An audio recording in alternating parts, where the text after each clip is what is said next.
Buenos días, todavía.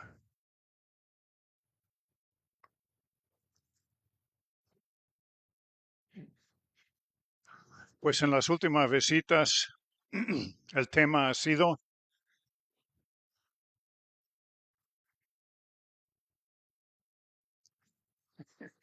Cristo formado en nosotros. Y es un tema amplio, importante, porque realmente tiene que ver no con nuestros propósitos, sino con los propósitos que Dios tiene para nuestras vidas.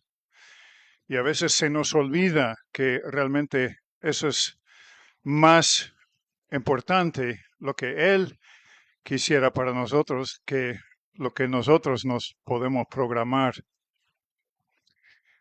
Hoy vamos a seguir más o menos sobre la misma o sobre lo mismo, pero sí vamos a cambiar un poquito de tema y hoy se llama, Javier, ¿cómo se llama hoy? La tentación. Vamos a hablar de la tentación. Es un tema amplio y entrando en este tema vamos a dar algo de base antes de entrar, pero a veces realmente con la tentación es muy sencillo. Es como el hombre que fue con el doctor y dijo, me he roto el brazo en 2 lugares. Y el doctor le dice, pues deja de visitar a estos lugares. Realmente a veces es así de fácil. En Proverbios dice, en el primer capítulo, si los malhechores te quieren seducir, ¿cómo? Diles que no. Qué fácil es decir esto aquí, ¿verdad? Y después ahí a solas, cuando vienen las tentaciones, puede ser un poco distinto. Antes de empezar, quisiera orar. ¿De acuerdo? Padre, en este día, en estos momentos, Señor, a pesar de nuestra humanidad, a pesar de nuestras fallas, a pesar de nuestros pecados, Señor, queremos pedirte perdón y queremos pedirte, Padre, visitarnos en estos momentos. No porque lo merecemos, sino por el precio pagado por Cristo. Por causa de Cristo, Padre, tennos misericordia en esta mañana. Visítanos con tu presencia, Padre, hablando a nuestros corazones a través de tu palabra. Y lo pedimos en el nombre de Cristo Jesús. Amén.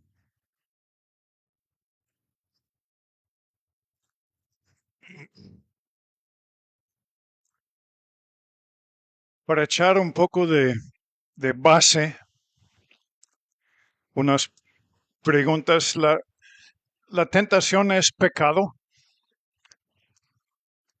¿Cómo que no?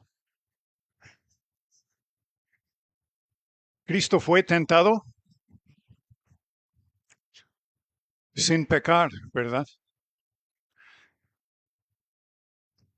En Mateo 4 fue llevado al desierto a ser tentado. En Hebreos 2 y 4 nos enseña que Él fue tentado en todo. O sea, realmente no hay cosas que nosotros hemos sido tentados por lo cual Cristo no pasó. Dice que fue tentado en todo, igual que cualquiera de nosotros. Y por eso también dice, por eso mismo, Él sabe ayudarnos en el momento de la tentación. Ahora, hay diferencia entre tentación y prueba.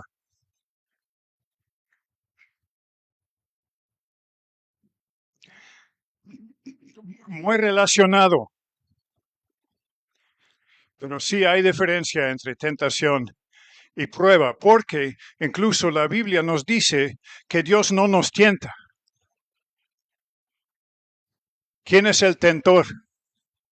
Pues Satanás. ¿Quién nos pone a prueba? Esto es otra cosa. La tentación, para darle alguna definición, es seducir o seducción a hacer mal. Solicitación a cometer un mal. ¿Sí? Seducir, solicitar con la provocación de producir y por eso funciona la tentación, porque viene el enemigo con este engaño, ¿sí? Porque nos viene con la provocación de producir alguna felicidad, alguna satisfacción en nuestras vidas. Va a cumplir con algún deseo. O eso a lo mejor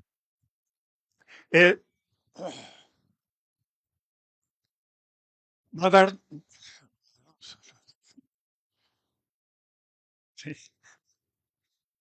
Porque esto va a darnos alguna comodidad o algún consuelo, incluso.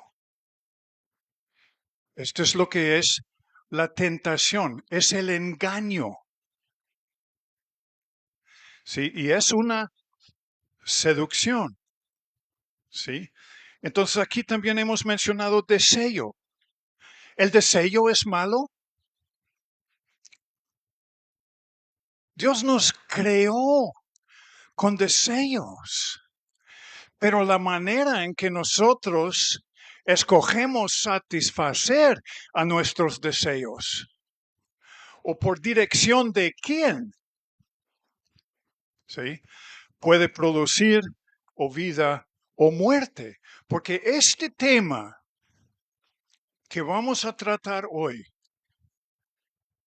es cuestión de vida o muerte para ti, para mí. Es algo muy serio, muy serio. Dios incluso ha prescrito la manera de satisfacer a nuestros deseos. Porque como creador entiende su creación y sabe mejor que nosotros lo que es bueno para nosotros que nosotros mismos.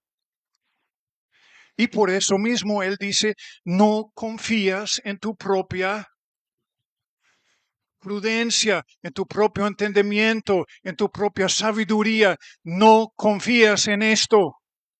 Están aquí. En la mañana, cuando te levantes, mira al espejo y dices, en este no confío. Tengo que confiar en otro, porque confiar en este me va a llevar a la pérdida. Dios ha prescrito la manera de satisfacer a nuestros deseos. ¿Sí? El opuesto de deseos es lujuria. La lujuria o la lascivia, escúchanme bien, no se puede satisfacer. Solo se puede aplacar por unos momentos, pero no se puede satisfacer solo haciendo las cosas como Dios los manda. Nos vamos a satisfacer, vamos a entender lo que es la satisfacción en nuestra vida, de nuestros deseos. Y por uno es cuando llegamos a amar a Dios, nuestros deseos cambian, porque ahora mis deseos son lo que Él desea.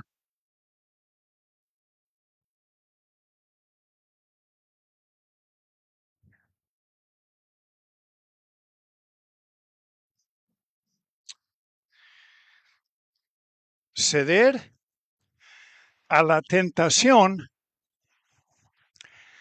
es ser engañado. ¿Ok? Ahora, muchas palabras, conforme voy estudiando en las escrituras, hay muchas palabras que son progresivas. ¿Sí? A ver, ¿cómo lo explico? Una vez que uno es engañado, ¿sí? Es más fácil que crece el engaño en la siguiente.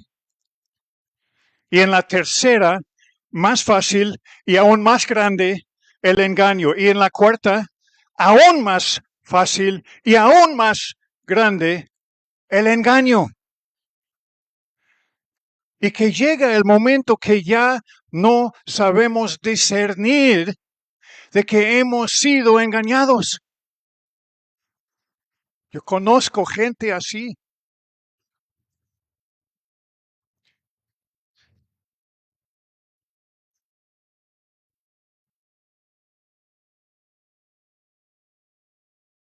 Y cuando esto crece, más que esperamos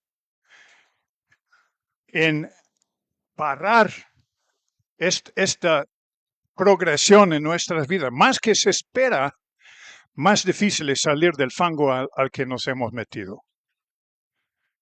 ¿Están aquí? ¿O ya está muy fuerte el calor? La prueba. Diferencia entre tentación y prueba. Pues la palabra misma nos dice que Dios no nos tienta, pero Dios sí nos pone a prueba. Y realmente la prueba es un tema muy amplio y otro día vamos a profundizar un poco más. Pero hoy nada más para discernir un poco entre la diferencia de tentación y prueba. Prueba es ser probado o examinado. La prueba está para descubrir cualidades morales o de carácter, hacernos consciente de nuestra verdadera condición moral y espiritual. En Deuteronomio 8 dice que Dios los hizo caminar 40 años en el desierto, probándoles para ver lo que había en sus corazones. ¿No creen que Dios supo lo que hubo en sus corazones? Entonces, ¿a quién lo quería demostrar? A ellos mismos. ¿Sí? La prueba es para que Dios tenga con qué mostrarnos la condición de nuestro propio corazón. ¿En dónde me falta? ¿Cómo está mi condición? ¿Sí? ¿Cómo voy con los gigantes? ¿Sí se acuerdan los gigantes o ya se olvidaron?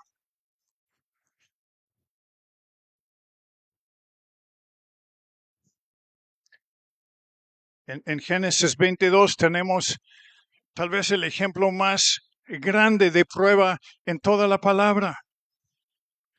Cuando Dios le pide a Abraham, ¿y con qué fin fue? Lo mencionamos en la otra. No fue porque realmente le interesó la vida de Isaac. Más bien fue porque le interesó algo en el corazón de Abraham.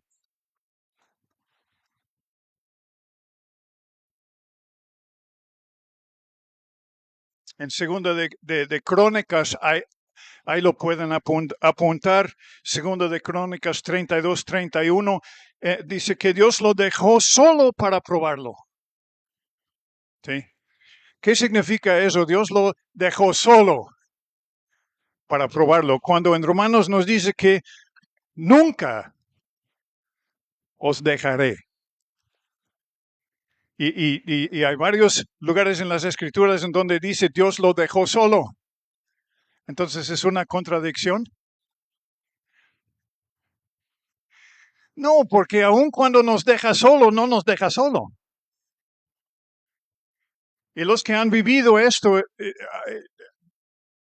en algunos años, pues saben de lo que estoy hablando.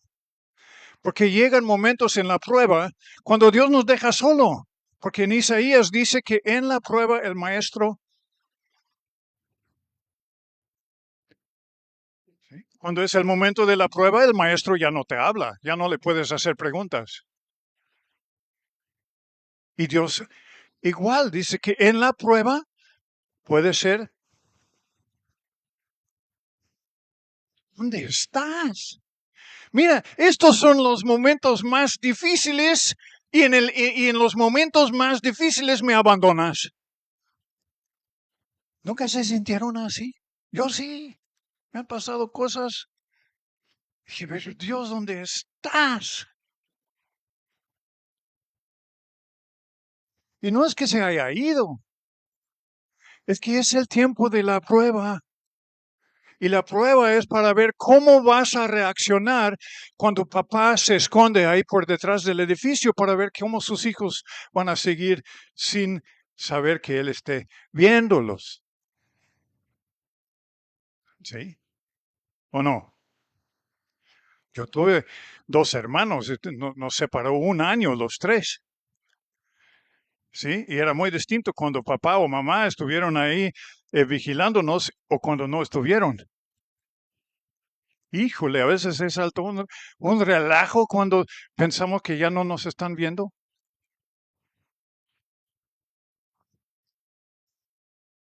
Bueno, el propósito de la prueba, el propósito de la tentación es engañarte. El propósito de la prueba es desengañarte. Es mostrarte, revelarte la verdad.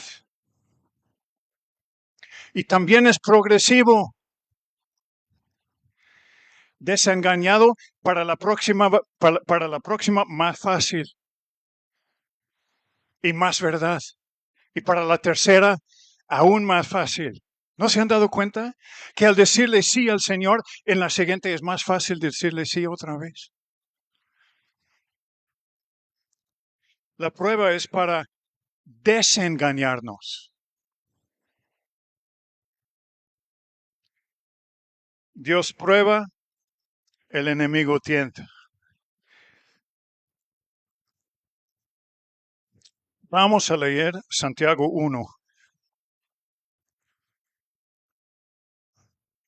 Se me está haciendo muy larga la introducción. Ay, Señor.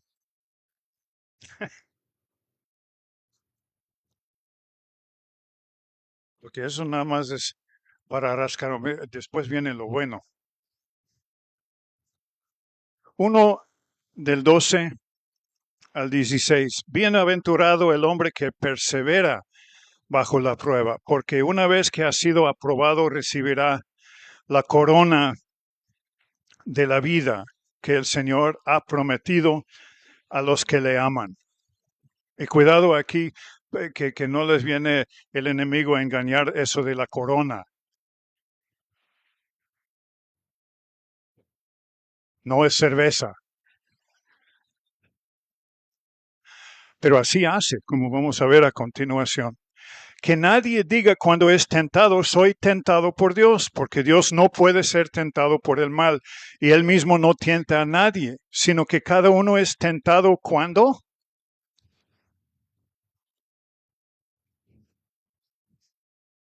O sea, ¿quién tiene la culpa de la tentación?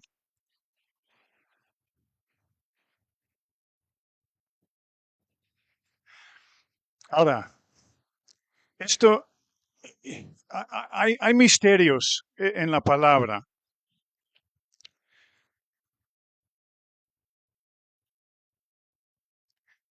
Entonces, ¿qué diríamos? ¿Que Dios permite la tentación?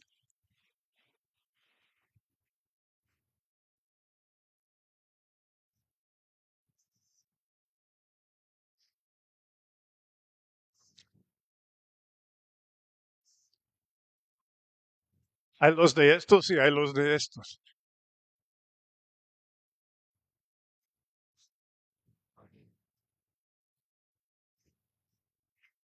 Yo durante muchos años yo pensé que Dios permite tentación.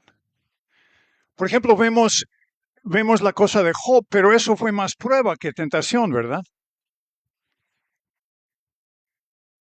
Entonces, ¿cómo es esto de la tentación? Si Dios no lo permite, entonces, ¿cómo es que no sucede? ¿Cómo? Sí. Y en un momento más vamos a Génesis 3, porque ahí empezó y ahí está la respuesta. La tentación es parte de nuestra vida porque en algún momento el ser humano se sujetó al engaño y entró en el mundo una caída, y con esta caída la presencia de la tentación está parte de la vida en este mundo. O sea, aparte de entrar en un caminar con Dios,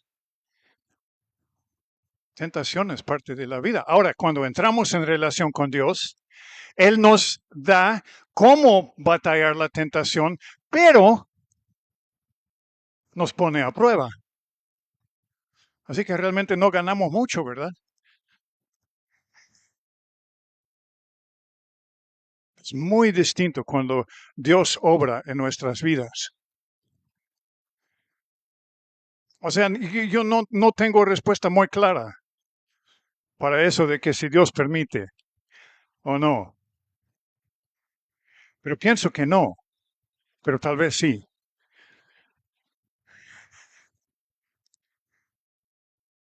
Pero más pienso que por culpa nuestra existe la tentación en el mundo y es parte de nuestra existencia aquí en la tierra.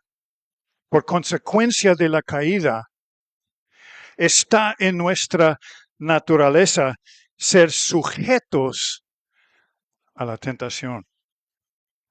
La culpa no tiene Dios. Ok. Hay más cosas ahí que podríamos destapar, pero hasta ahí es nada más parte de la introducción. Una cosa más, eh, antes de seguir adelante. Nosotros sabemos, entendemos, bueno, tal vez no todos, porque esto es un debate de hace cientos de años en el mundo evangélico, en el mundo cristiano. Dios tres en uno. Para mí la palabra es muy clara, que Dios es tres en uno, Dios Padre, Dios Hijo, Dios Espíritu Santo. Muchísimos versos, incluso hoy lo vamos a ver, que para mí la palabra es muy clara. Y nosotros, como creación de Dios, reflejamos a nuestro Creador en este sentido, porque también nosotros tenemos tres partes, tres en uno. Es un misterio, pero es una realidad. No tan fácil de explicar, no tan fácil de decir es así, así, así, pero sí sabemos. ¿Y qué son las tres partes?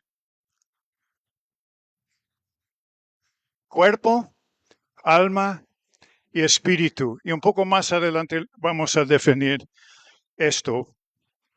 Cuerpo, alma y espíritu. En Primera de Tesalonicenses 5:23, en Deuteronomio 6:5, para los que les gusta escribir y después considerar, mirar estos versos, nos indican de esta parte, eh,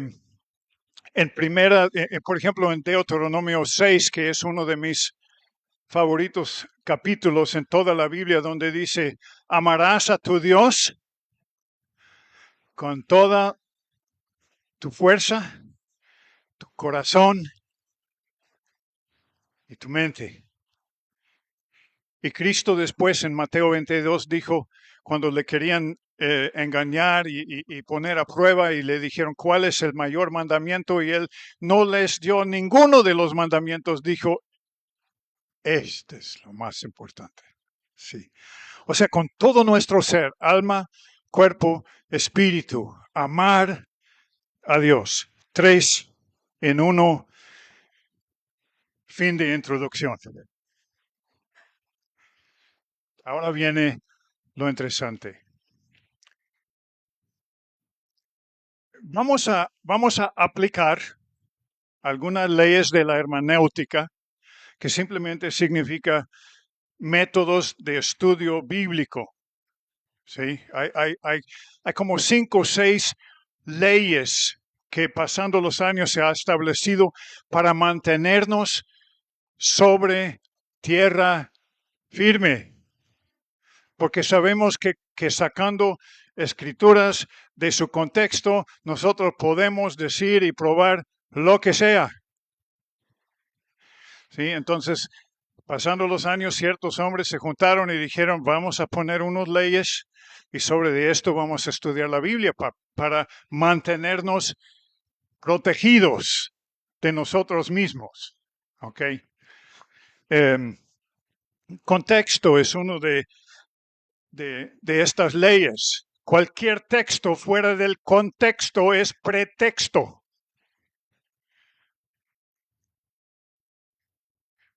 ¿Ok? Esta es una de las leyes. Otra es ley de primera mención. ¿Ok? Yo les digo estas cosas para que lo apliquen en sus propios tiempos de estudio. Ley de la primera mención es si yo quiero hablar de algún tema en la Biblia, voy a buscar donde primero aparece.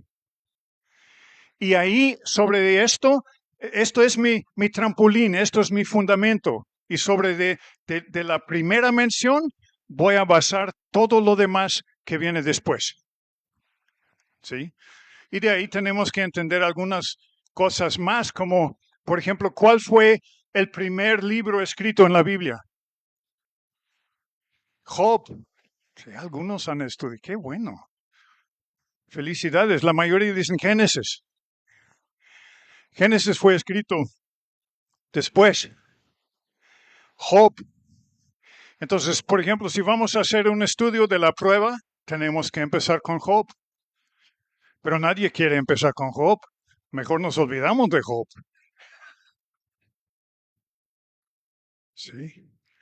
Ahora, lo que quiero que vean en lo que vamos a ver ahora es que en esta cuestión de la tentación, que es parte de cada una de nuestras vidas, ¿sí? Alicia y yo escuchamos un predicador bien mentiroso hace muy poquito decir que hace 18 años conocí al Señor y desde aquel entonces no he pecado.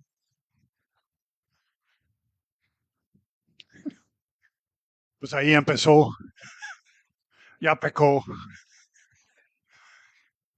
Dices, este pobre sí está bien engañado. Sí.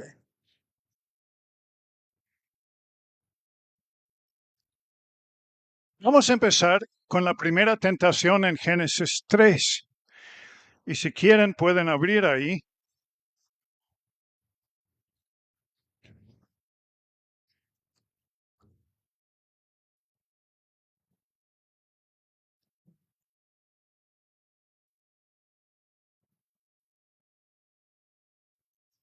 Y quiero que consideran algo. Que desde las primeras páginas de la Biblia, Dios nos muestra la estrategia de nuestro enemigo. ¿Cómo vamos a ganar una batalla? Qué ventajoso sería entender su estrategia antes de la batalla, ¿no? Y aquí, como vamos a ver, Dios nos revela la estrategia de nuestro enemigo. Y en parte es como decir, mira, aquí está la estrategia del enemigo, ya no tienes pretexto, por tanto, fallar.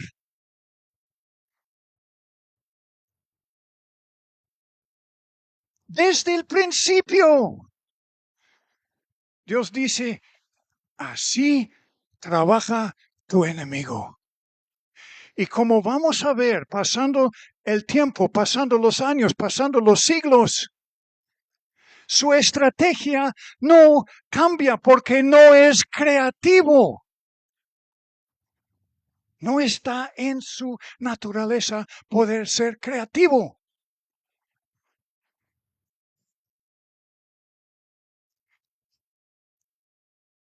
Algunas cositas. Y la serpiente era más astuta que cualquiera de los animales. O sea, otro misterio aquí, de alguna manera el enemigo escogió serpiente y de esta manera aparecer con la mujer. Y también hay libros y volúmenes escritos sobre todas estas cosas y muchas cosas de estos. A veces busco ahí un poco, hay tantas tonterías a veces escrito y es mucho más, mucho mejor realmente si nos quedamos con lo que dice la palabra.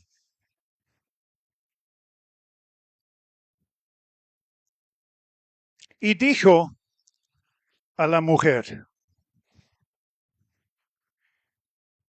ok, aquí empezamos. ¿Por qué vino con la mujer? Y más cuando Adán no está en casa. Toda la estrategia, aquí viene. Aquí viene. Cuando yo empecé a ver esto, y realmente fue hace muchísimos años, porque la primera vez que yo hablé de estas cosas fue en un retiro de varones en Iztapaluca en el 89.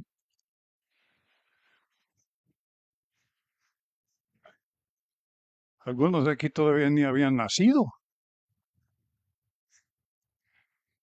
Pero yo me he dado cuenta que estos temas crecen con el tiempo. Y el entendimiento va creciendo. ¿Por qué vino con la mujer y cuando Adán no está en casa?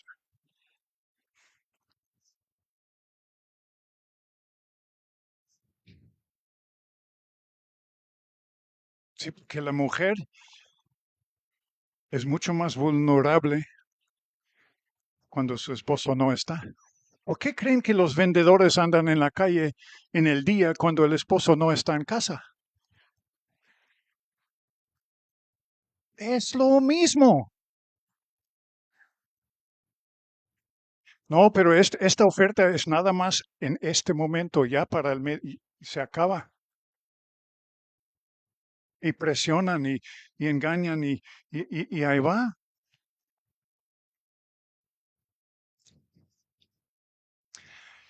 Vamos a ver algunas cosas aquí. Y, y les tengo que decir, algunas de estas cosas son opiniones míos. O, ¿cómo diré? Cosas que yo he descubierto para mí. Yo no digo que todo esto es exactamente doctrina, aunque yo creo que es contextual. ¿Sí? Entonces, número uno, el enemigo viene a nuestras vidas cuando más vulnerables somos. Esta es la primera cosa. Hombre, mujer, no importa, porque después vemos la vida de David cuando en un momento más vulnerable se presentó el enemigo con la tentación y David cayó horriblemente y el engaño creció. Y ahí vemos la progresión del engaño que David vivió y los resultados y las consecuencias tan terribles. En el momento más vulnerable es cuando el enemigo nos va a buscar.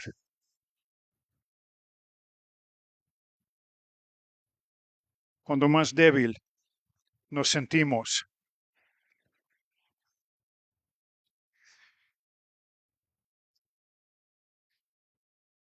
¿Y qué es lo que sigue? Número 2.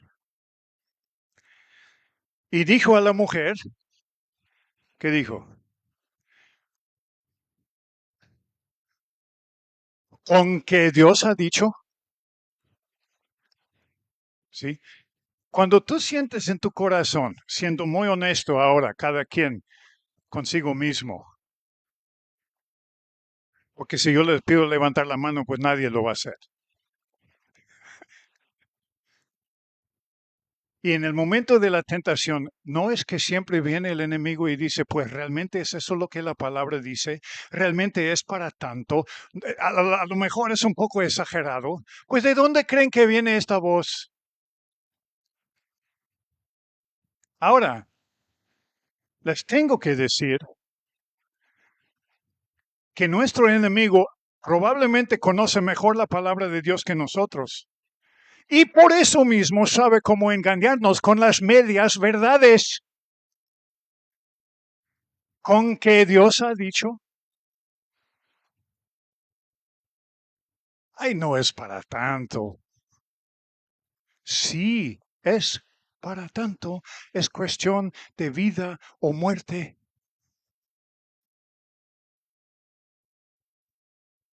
Esta es la segunda cosa. Poner en duda la palabra de Dios. Número 3.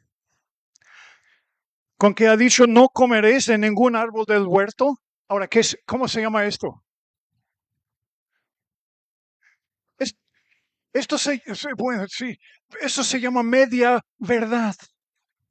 Media mentira, media verdad, media mentira. ¿Cuál es?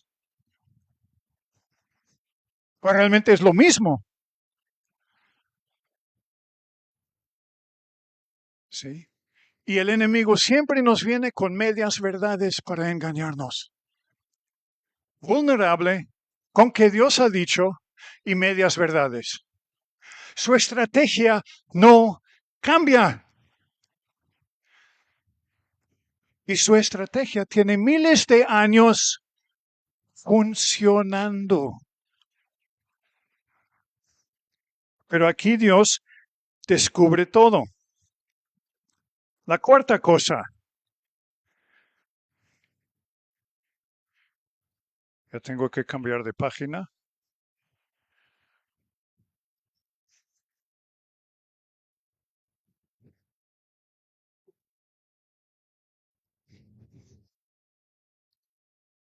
La cuarta cosa.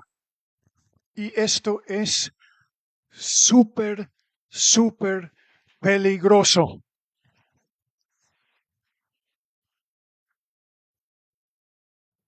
¿Qué dice en el 2?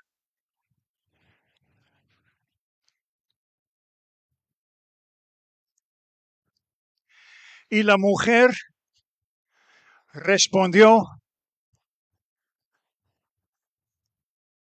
¿a quién? Oye, ¿para qué?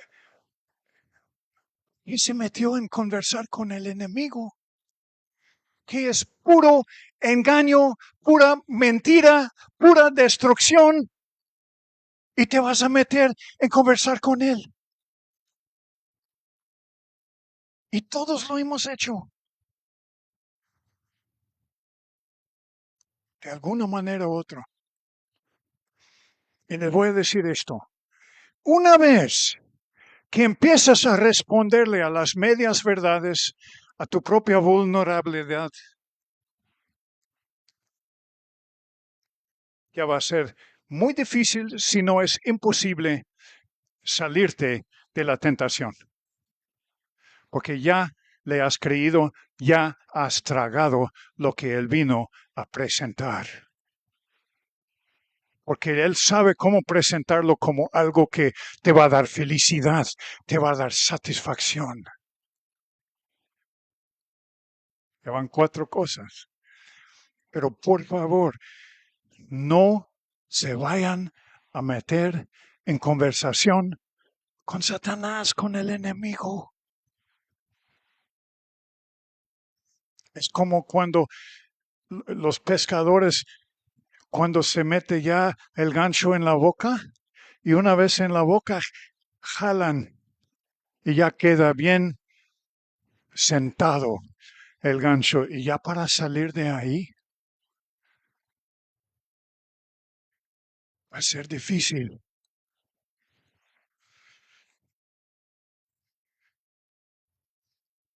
Ok, esto fue la introducción para la siguiente parte. O sea, ya vimos la introducción y ahora vimos la introducción a la siguiente parte. Y como hoy nada más vamos a hacer una clase muy larga, pero nada más una.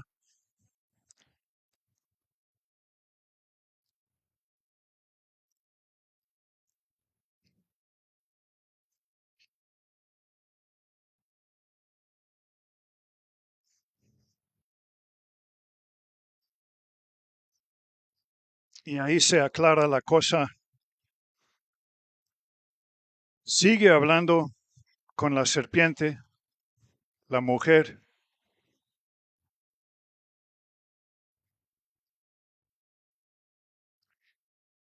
Y aquí vamos a ver algo muy importante. En el 5, pues Dios sabe que el día que de él comáis serán abiertos vuestros ojos y seréis como Dios conociendo el bien y el mal. Ok. Aquí lo que, aquí lo que la serpiente presenta a la mujer es esto. Tú puedes cambiar de creación a creador. Ahora eres creación y Dios te dice cómo, y Dios te dice que no, y Dios te dice que sí, pero tú puedes ser igual que Dios. Tú puedes ser Dios de tu propia vida.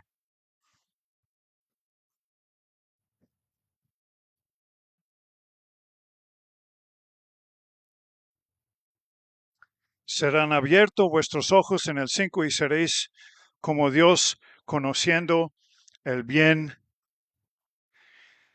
y el mal. Y en el 6, cuando la mujer vio que el árbol era bueno para comer y que era agradable a los ojos y que el árbol era deseable para alcanzar sabiduría, tomó de su fruto y comió.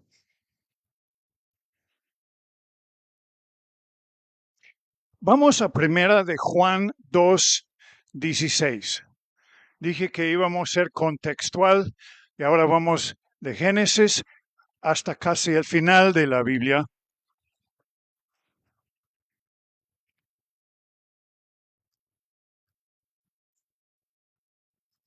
En primera de Juan 2:16. ¿Qué es lo que acabamos de leer?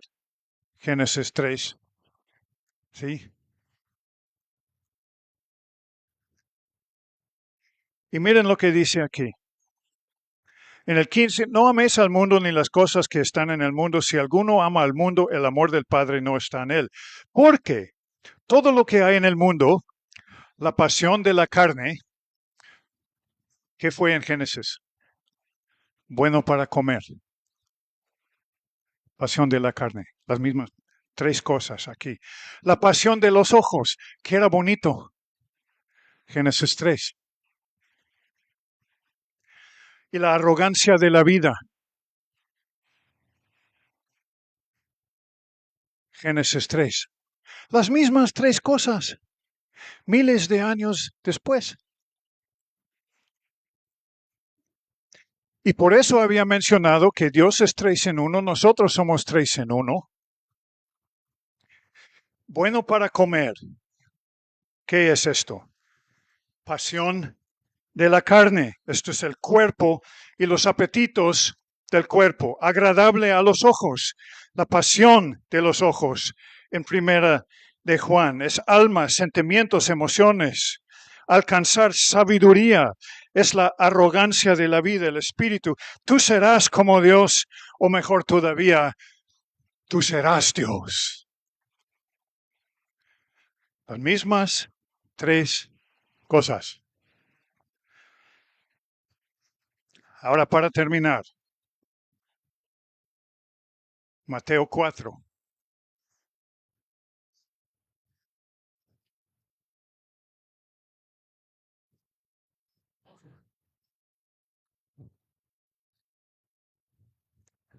Y para ver que la tentación de Jesús sigue este mismito patrón de Génesis 3, primera de Juan. Ahora vamos a la tentación de Jesús. Para establecer algo antes de entrar en la tentación, tenemos que leer en el 3:17. Ya que estamos en el 4, pues es el último verso del capítulo 3. Y fue cuando Jesús vino con Juan y ahí en el río y fue bautizado. Y cuando salió en el 17, en el 16, después de ser bautizado, Jesús salió del agua inmediatamente y he aquí los cielos se abrieron. Ahora aquí vamos a establecer también 2 cosas: Padre, Hijo, Espíritu Santo, y vamos a establecer lo que Dios dijo.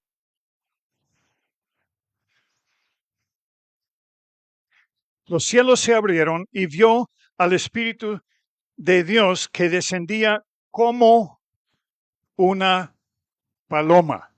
No dice aquí que era paloma, porque a los cristianos les gusta demostrar al Espíritu de Dios como una paloma. No dice como paloma, dice descendió como desciende una paloma. Sí, o sea, es la manera en que una paloma desciende, pero no dice paloma. No dice que el Espíritu de Dios es una paloma. ¿Está claro?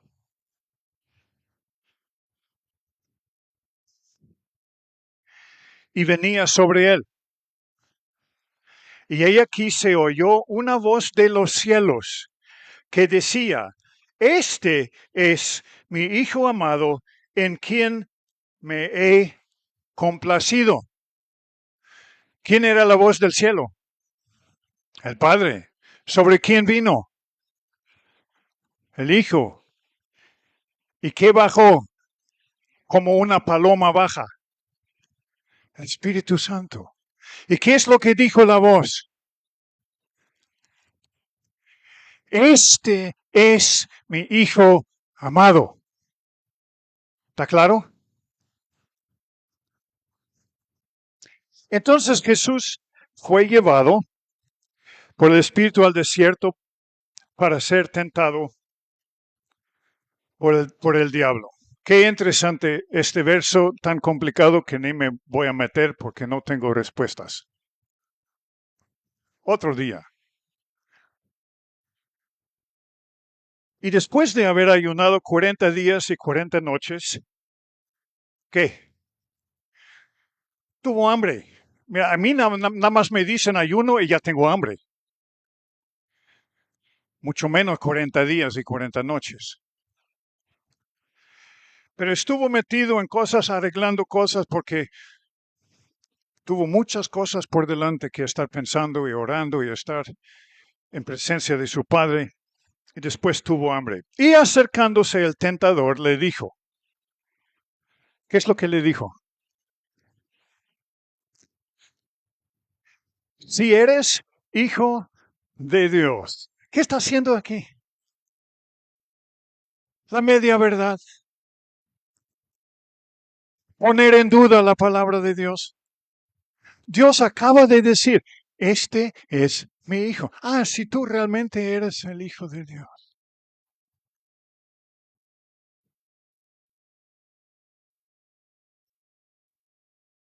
Y a estas piedras que se convierten en pan. Sí. Yo me imagino muchos de nosotros tal vez en situación similar hubiéramos dicho, ahora sí les vamos a mostrar a la gente quién es Dios.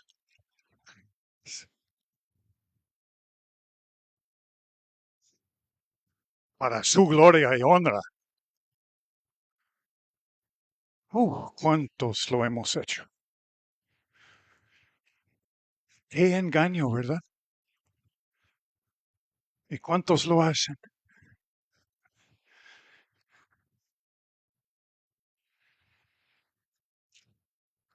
Pero él respondió y dijo, escrito está. ¿Dónde fue escrito? Deuteronomio 8:3. Cristo hablando lo que fue escrito. Escrito está, no solo de pan vive el hombre. Pan. Pan tiene que ver con qué? Tres tentaciones, tres áreas de nuestras vidas, tres en uno, cuerpo, alma y espíritu. Aquí está otra vez, imagínense. Dios descubriendo, revelando la estrategia de Satanás. Ahora, piénsenlo bien. A Satanás, si le falla aquí en esta tentación, se le viene para abajo todo. ¿Están aquí? Tiene que tener éxito aquí para deshacer el plan de salvación. Si hubiera tenido éxito aquí, tú y yo no estuviéramos aquí hoy. Tiene que tener éxito ahora. Pero aplica las mismas cosas. Y Cristo dice, escrito está. Entonces el diablo le llevó a la ciudad santa. Si eres hijo de Dios, lánzate abajo, porque escrito está. ¿Sí? Cuerpo, alma, sentimientos. Ahora imagínense, otra vez hubiera dicho, oye, qué buena idea. Todo el mundo me va a ver salir de aquí, bajar sin darme sin hacerme algún daño. Todo el mundo me va a reconocer como el Hijo de Dios. Claro, que todo es para la gloria y honra del Señor. Cuando en realidad, ¿para quién hubiera sido la gloria?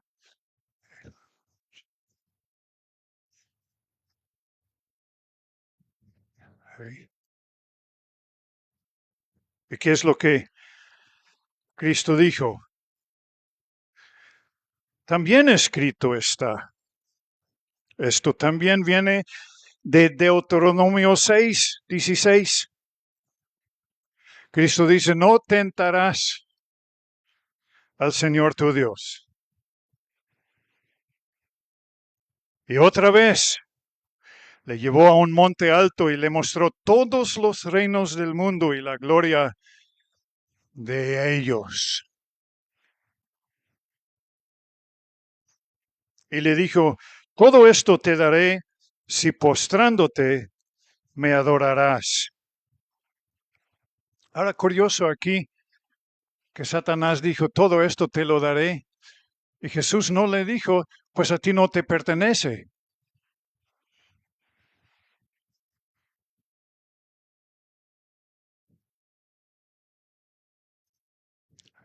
¿Están aquí?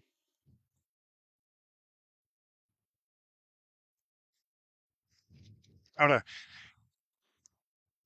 bueno, espíritu, cuerpo, alma, espíritu, las mismas tres áreas de tentación.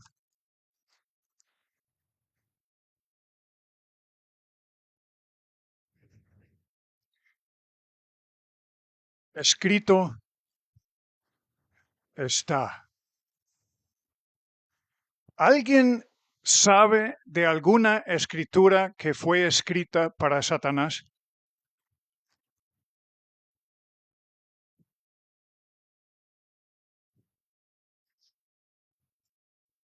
¿Para quién fue escrito esto?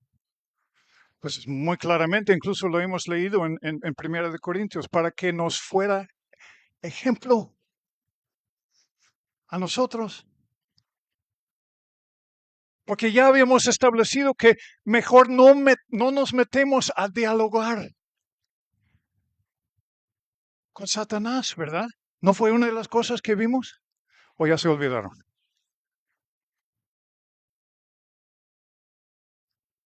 Entonces, ¿con quién está hablando Jesús?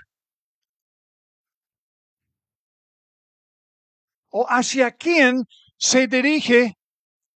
Escrito está, escrito está, escrito está. A Satanás no se le tiene que acordar lo que está escrito.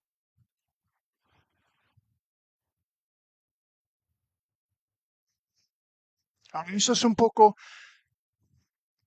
teoría mía, pero creo que es correcto, porque a mí me ha ayudado muchísimo en mis tiempos de tentación. ¿Con quién está hablando Jesús?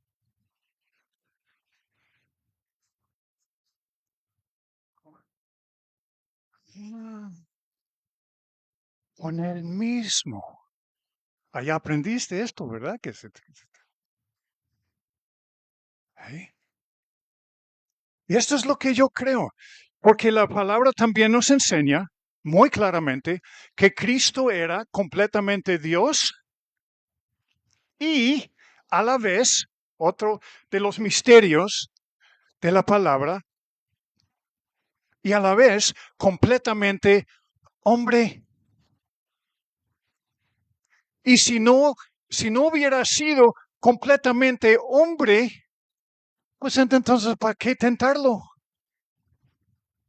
Pero la parte de Jesús, que era completamente hombre, es la parte que también estaba sujeta a la tentación. Y lo que yo quiero considerar es que cuando Jesús dijo, escrito está, estuvo hablando a sí mismo y diciendo, Jesús, hombre, acuérdate que escrito está.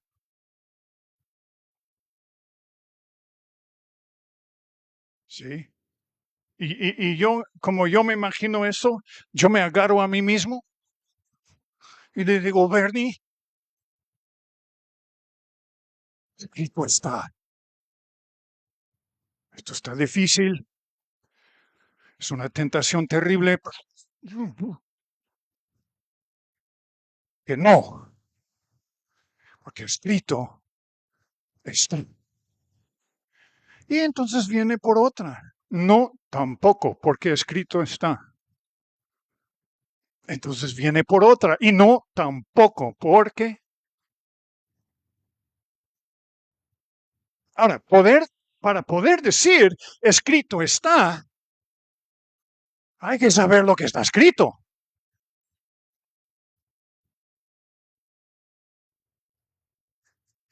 Y mucho cristiano no tiene idea de lo que está escrito. Y estas son cuestiones de vida o muerte. La tuya, la mía. Entonces, por mí, aquí, Cristo no está dialogando con Satanás. No le importaba Satanás. Le importaba la parte de Jesús que era sujeta a la tentación. Y ahí es en donde yo me tengo que conocer. Y yo poner en mi vida cosas que aprendí de joven, poner en mi vida bardas en contra del enemigo. Ya cuando más o menos siente por ahí viene inmediatamente, escrito está. Todo lo puedo en Cristo Jesús y escrito está. Y que no. Deja de visitar estos lugares. ¿Por qué los visitamos? Porque pueden ser muy placenteros para la carne, o para el espíritu, para el alma. Es que lo que el enemigo nos presenta es atractivo. Imagínense si viniera a nosotros con cosas feas. Pues ¿para qué? Es que viene con engaños, pintando algo que no es, que realmente produce muerte, destrucción en nuestras vidas. Entonces, para mí, aquí es Cristo. Mira, hay una sola cosa que Cristo dijo a Satanás. Una sola cosa. ¿Qué fue?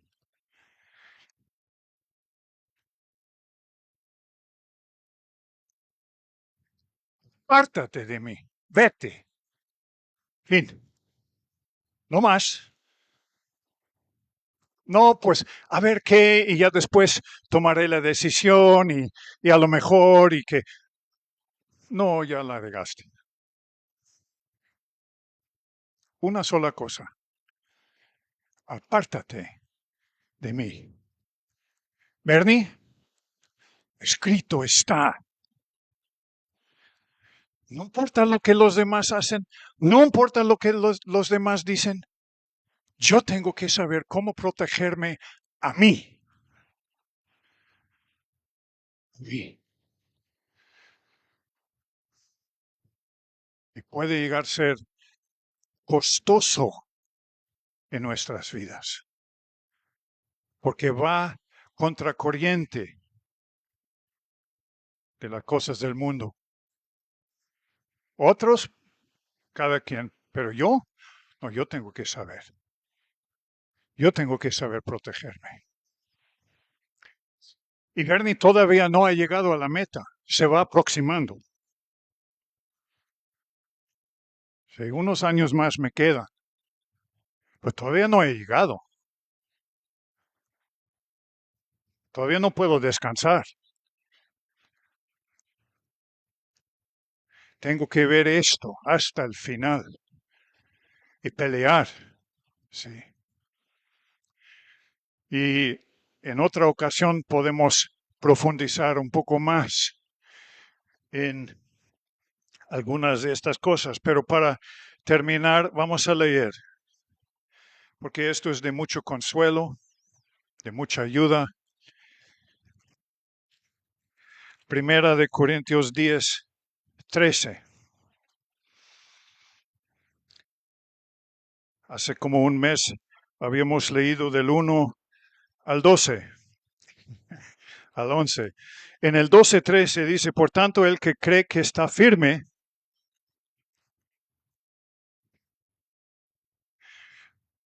ten cuidado. O sea, eso nunca termina mientras estamos aquí en la tierra. Ten cuidado. Yo tengo que entender mis debilidades, mis vulnerabilidades. Sí. En el 13, no os ha sobrevenido ninguna tentación que no sea común a los hombres. Tú no puedes decir, pues es que esto es más de lo que yo puedo. No, es el mismo rollo para todos, al final de cuentas. Fiel es Dios, que no permitirá que vosotros seáis tentados más allá de lo que podéis soportar, sino que con la tentación proveerá también la vía de escape, a fin de que podéis resistirla.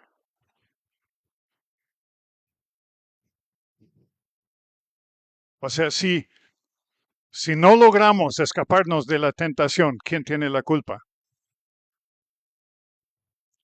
Sí. Incluso en Mateo 6, cuando Jesús enseñó a sus discípulos a orar, ahí también nos habla de la tentación, porque ahí pide que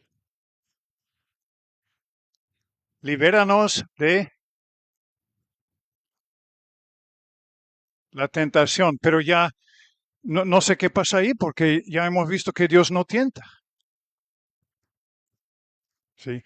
En el griego lo que dice ahí es, libéranos de lo que es más allá de lo que podemos soportar en las pruebas y en la tentación.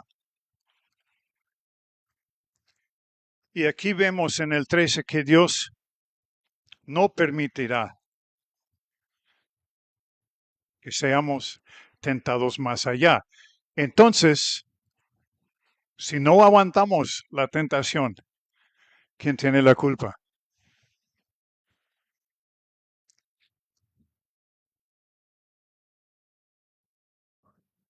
Dos personas. Uno, dos, tres. Yo. Nadie más tiene la culpa. ¿Sí? Ni esta persona, ni la otra, ni mi esposa, porque me hizo enojarme tanto. Una vez mi esposa me hizo enojarme. Es mentira. Ya hay pecado.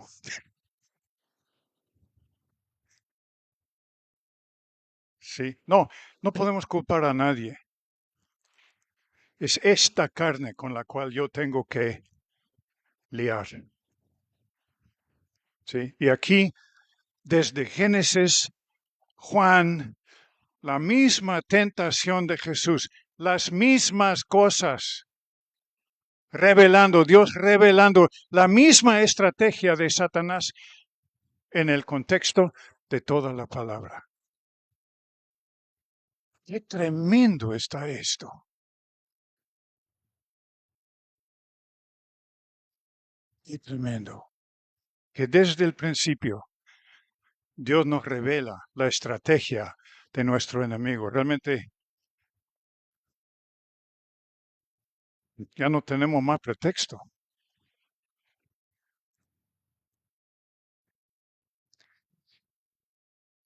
Y como hemos visto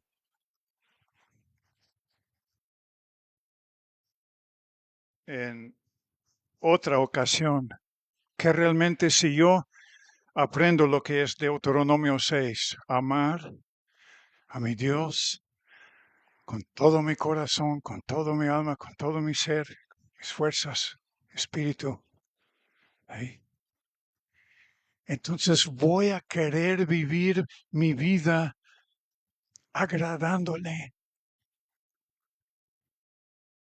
¿Qué es lo que tú quieres, Padre? No lo que yo quiero. O sea, vivimos nuestras vidas como una expresión de amor a Dios. Y ya solo con eso, el pecado empieza a desaparecer de nuestras vidas. La tentación pierde su fuerza. Porque ¿cómo voy a ofender a mi Dios, a quien tanto amo? ¿Sí? La fuerza más grande para vencer la tentación es amor a mi Padre. Y de ahí pues aplicando esta estrategia. Voy a terminar leyendo algo que yo descubrí. Un hombre que he leído algunas de sus cosas y me ha impactado. Él dijo que la vida que él tiene planeada para los cristianos. ¿Quiénes son los cristianos? Los seguidores de Cristo. La vida que Dios tiene planeada para los cristianos es una vida cristiana. O mejor dicho, una vida como la que vivió, ¿quién? Cristo. Porque hoy en día dicen cristiano, cristiana, cristiano, cristiano. Todos son cristianos, todos. Y nadie es.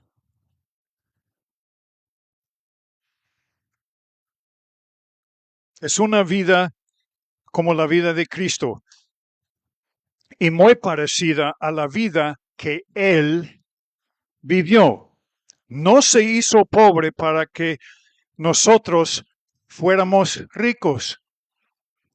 O sea, hay unas doctrinas hoy día en el mundo. No fue burlado para que nosotros fuéramos honrados. No se rieron de Él para que fuéramos aplaudidos. Al contrario, Él estuvo revelando el cuadro de un hombre que sigue a Cristo, uno con la intención de incluirte a ti y a mí, o sea, vivir como Cristo vivió. Cristo no fue tentado para que nosotros no fuéramos tentados. Fue tentado para nosotros tener idea de cómo vencer. Y la vida que Cristo vivió fue ejemplo para los que le van a seguir. Si deciden seguirme, esto es lo que pueden esperar. No dijo, si deciden seguirme, les voy a librar de todo esto. Dijo, si deciden seguirme, así les va a pasar, así les va a suceder, así tienen que pelear.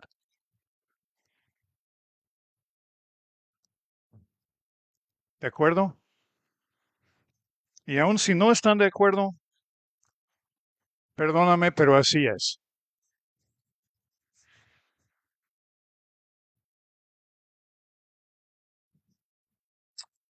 Padre, te damos tantas gracias porque tú, en tu cuidado y en tu amor por nosotros, haces todo por ayudarnos. Perdónanos, Señor, en donde no lo hemos tomado tan en serio. Ayúdanos, Señor, a entender que estas cosas son cuestiones de vida o muerte. Gracias que tú has puesto estas herramientas en nuestras manos, Señor. Enséñanos a batallar.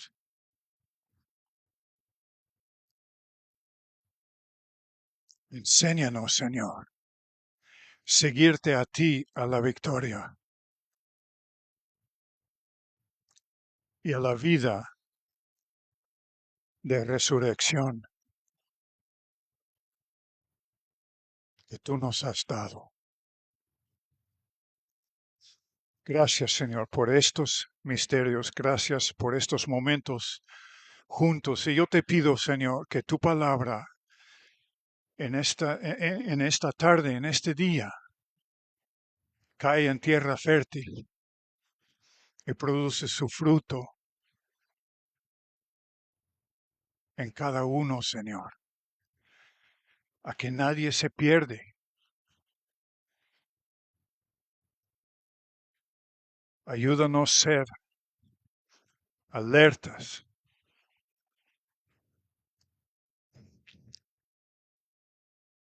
y viendo por las estrategias de Satanás.